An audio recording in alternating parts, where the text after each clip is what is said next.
सणासाठी पहिल्याच प्रयत्नात परफेक्ट जिलेबी जमेल का? घरच्या घरी बाजारासारखी जिलेबी बनवण्याचा हा सोपा प्रयत्न तुम्हाला नक्की आवडेल. ही माझी पहिली परफेक्ट जिलेबी ट्राय आहे, ज्याच्यासाठी मी 1 वाटी मैदा घेतलेला आहे आणि तूप मी गोकुळचं वापरलेलं आहे, ज्याच्या कणाकणामध्ये आहे शुद्धता. तर चला इथं रेसिपीला सुरुवात करूया. इथं मी 1 वाटी मैदा घेतलेला आहे, त्याच्यामध्ये 2 चमचे साजूक तूप घातलेलं आहे आणि हे सर्व काही जे जिन्नस आहे आपल्याला छानपैकी मिक्स करून घ्यायचे. चिमटभर मी याच्यामध्ये मीठ घातलेलं आहे आणि 2 चमचे इथं दही घातलेलं आहे. हे सर्व काही आपल्याला छानपैकी मिक्स करून घ्यायचे आणि गरजेनुसार थोडं थोडं करून आपल्याला इथं पाणी ॲड करायचं आहे, ज्याच्यामुळे ह्याची जी कन्सिस्टन्सी आहे ती छानपैकी पातळ होईल.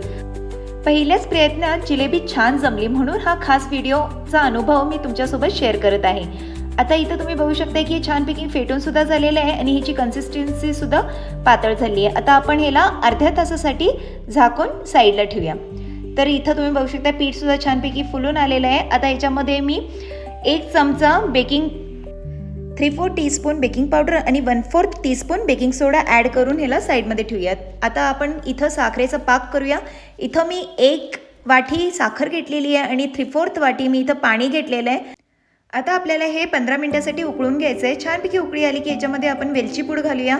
वेलची पूड घालून छानपैकी मिक्स करून घ्यायचं आहे. आणि आता तुम्ही बघू शकताय की जी कन्सिस्टन्सी आहे ती आपल्याला जास्त घट्ट करायचं नाही आहे. जसं आपण गुलाबजामुनचा पाक करतो तसंच आपल्याला पाकसुद्धा तयार करायचं आहे. त्याच्यामध्येच मी इथं फूड कलरसुद्धा थोडंसं ॲड केलं आहे आणि केशरसुद्धा ॲड केलं आहे, ज्याच्यामुळे जिलेबीला मस्तपैकी केशरी कलर येणार आहे. इथं ऑप्शनल आहे, जर तुम्हाला येलो कलर ते सुद्धा ॲड करू शकता.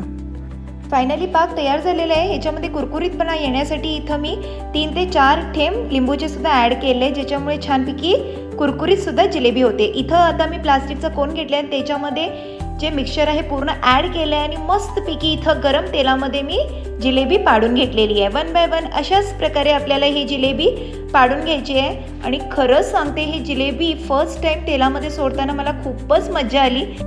जिलेबी जी आहे आपल्याला मीडियम फ्लेमवरतीच भाजून घ्यायची, ज्याच्यामुळे ह्याच्यातला जो कुरकुरीतपणा आहे तो तसाच छानपैकी राहतो. तर आता येत्या गणपतीला तुम्ही सुद्धा बाजाराची जिलेबी न आणता तुमची स्वतःची पहिली परफेक्ट जिलेबी नक्की ट्राय करा. आणि जर रेसिपी आवडली असेल तर कमेंटमध्ये सांगायला अजिबात विसरू नका. आणि अशाच नवीन नवीन रेसिपींसाठी चॅनलला फॉलो करा. लाईक, शेअर, कमेंट आणि फॉलो करायला अजिबात विसरू नका. उत्सव असो किंवा घरातील खास प्रसंगी तुम्ही ही रेसिपी नक्की ट्राय करा. थँक्यू.